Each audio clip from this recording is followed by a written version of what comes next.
statutory rights and remedies.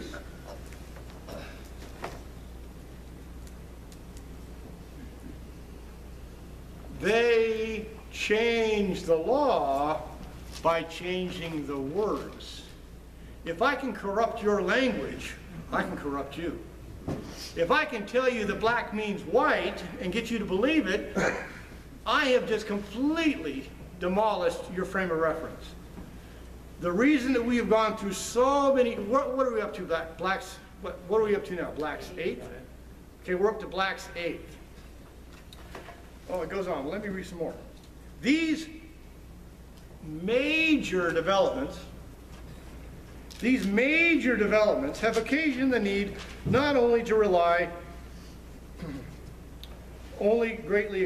these major developments have occasioned the need to not only greatly expand the legal words and terms included in Black's Law Dictionary, but also to re-examine all existing entries for currentness of legal usage. This, through review, has resulted in the inclusion of over 10,000 new or revised entries, as well as numerous new usage examples in this 5th edition. It should also be mentioned, however, that while this new edition reflects the very latest changes and developments in law and practice, Old English, European, and feudal law words and terms have been retained in that such continue to form the foundation of much of our modern jurisprudence. Feudal law words and terms. Oh, we're going to save the feudal law stuff. Does everybody know what feudal law is? Lord and tenant, master and slave, feudal law. We're going to save those. We're not going to throw those out. Read that again.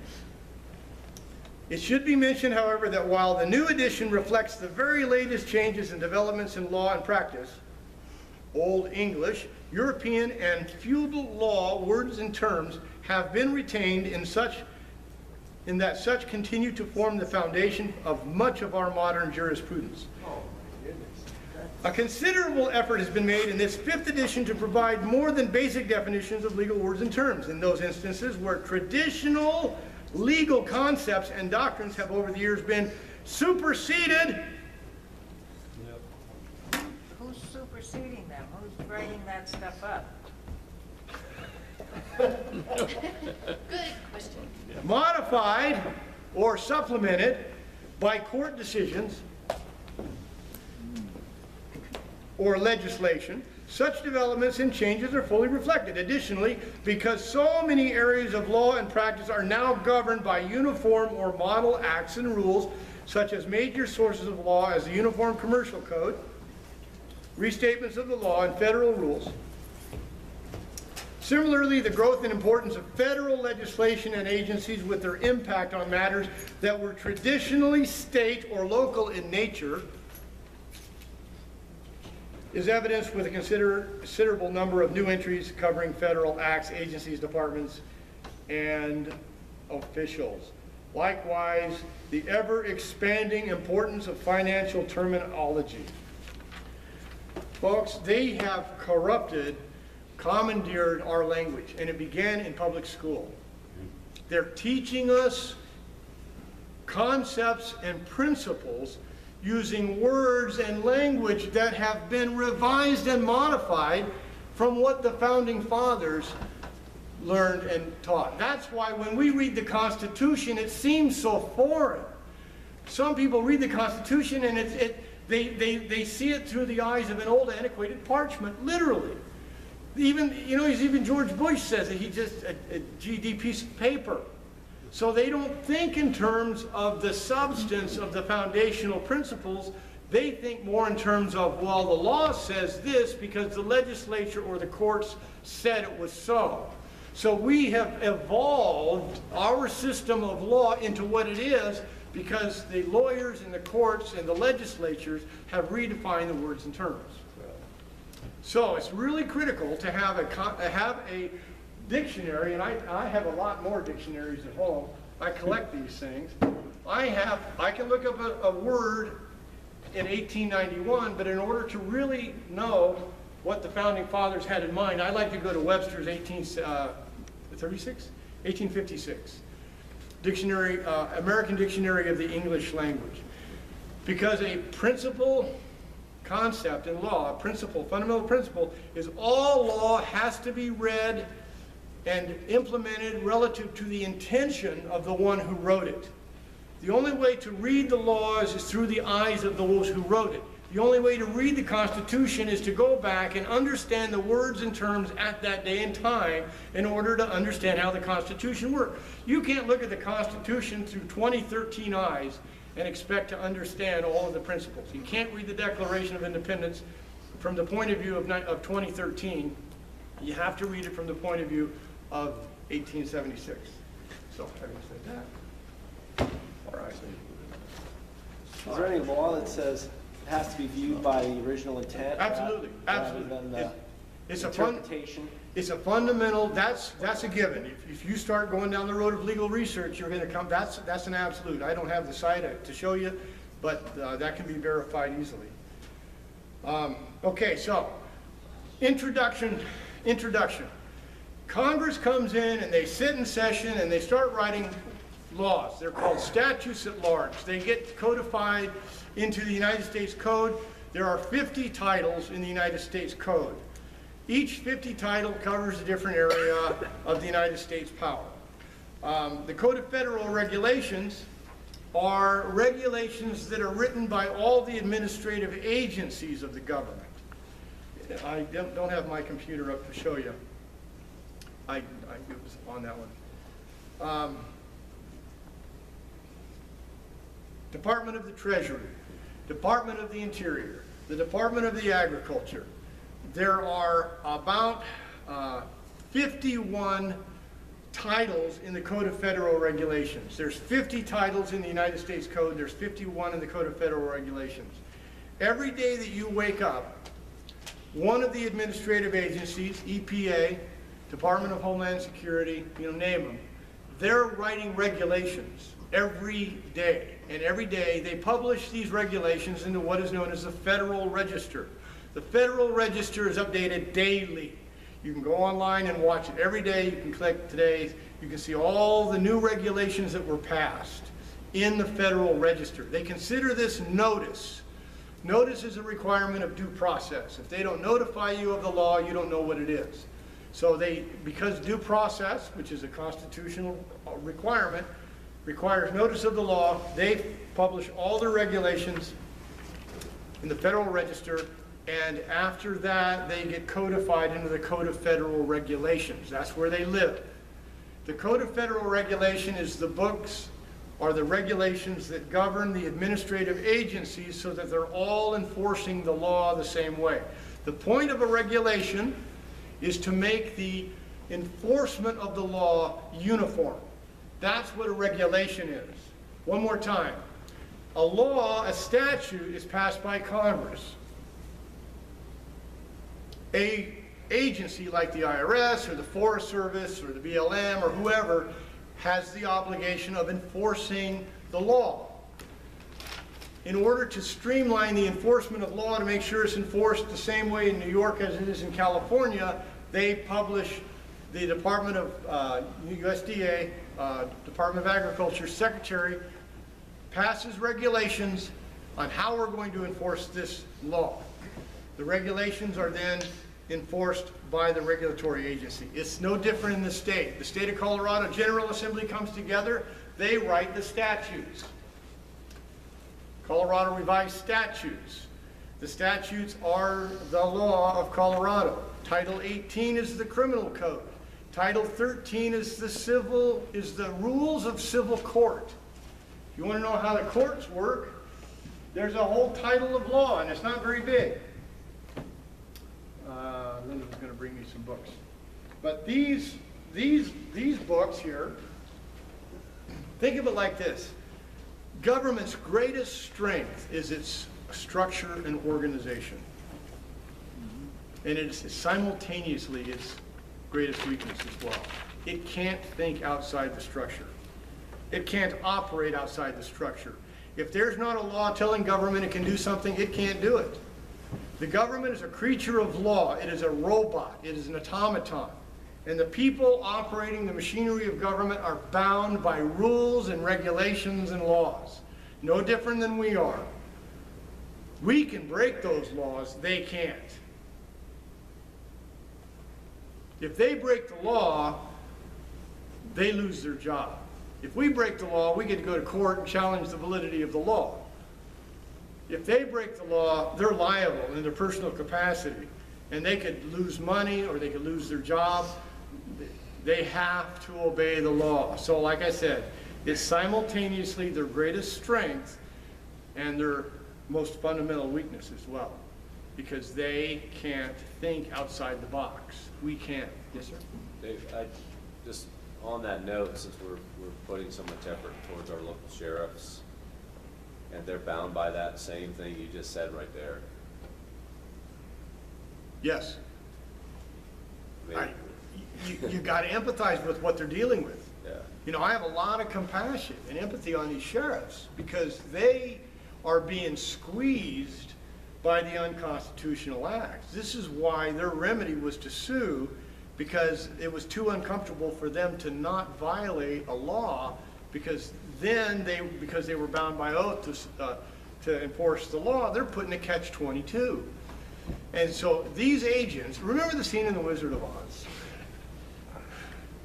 Remember the monkeys and the guards? You know, when I was little, they were scary. And they're coming after Dorothy, who throws the water on the Wicked Witch of the West, right? And she starts melting. And she's looking at those guards saying, I am in trouble. And what did the guards do? They said, Dorothy, what do you want? Anything you want. What they didn't say is, we really hated that bitch. I am persuaded that the law enforcement people, the people that are operating the controls of government, they feel the pressure and they hate it. We can't lose sight of the fact that they're human too. And they're doing a job and they're trying to do their best, but they're bound by a law, and dang it, it's uncomfortable. So we can't look at these guys as our enemy. The common enemy is the law they're enforcing, but we have to have a little bit of empathy on the guys doing the job. If you can move into a confrontation and keep that, you know, in your heart, it'll be a lot easier to have a confrontation without losing control. Now, I've tried it both ways. Losing control is not a good idea. Unless it's a trigger. Well, it's a trigger. I get triggered. Sometimes I don't act, well, responsibly, and sometimes I lose control of my mouth and say things I shouldn't. Maybe I'm being oversimplistic here. Yes, sir? But just with that concept, what keeps this administration in power? The belief in a paycheck. Not belief, a law. They are obligated to follow a law. Yes. What It's the keeps us failure of the representation to call them to answer for their actions. Try to develop your question a little bit more. Go ahead and try it again, sir. I don't know any specific law that's been violated up there, but I'm not a lawyer. An awful lot of what's going on in the present administration goes totally against the principles that are embedded in me. Yes. Which said there's something wrong here. Yes. I don't know what it is. But if they're not following this code, we've got a good example right now is, what's her name that's totally responsible for Medicare and the computers. She is the one. She heads the department. Heads should roll. What has she done? I'd say that. Was she the one that took the fifth when she was? No, that was the IRS. Stieglitz is who he's talking about. Okay. She's in charge of Obamacare. Okay. All right, she's being. They want her neck. And Here is the dilemma. The dilemma is the law itself. The dilemma that, okay, if we reach a dilemma, a premise is flawed. If a dilemma is an unsolvable problem, and what we're facing in America has the appearance of being completely unsolvable, and we're all grasping for, you know, anything we can, and we're not finding it. It's elusive. It's like, that's because a premise is flawed, and the premise is that the if we go back far enough, the Federal Reserve System is presumed to be a constitutional entity, and it's not. But no one's ever bothered to challenge it, and because the burden of proof lies on the challenger, it's presumed to be constitutional. So we have an entire edifice of laws today that we presume are constitutional because we don't have the knowledge and we don't have the money to challenge all these things. And so the machine keeps going and everybody keeps doing what they do, and if anybody takes a stand against an unconstitutional action like Mr. Snowden did, he gets labeled a traitor, and now he's exiled. He can't come back to America. So therein lies the problem is, you know, exactly where do you attack or where do you challenge a law that will bring this entire thing down? Wouldn't that be great if we could find that? Well, the representation could offer a challenge to any of these things at any time. Yes. The proof is as clear as your words So are the today. answer, the answer is fear. Here. Fear. That's Everyone's, right. everyone's, That is- you that can't is believe exactly you right. can't believe you heard me say some of the things I said up here. Fear and a check. Oh my gosh, I can't believe you On said that. video. Right? You So we're idiot. all afraid. We're all afraid to one degree or another. Fear is keeping us in bondage.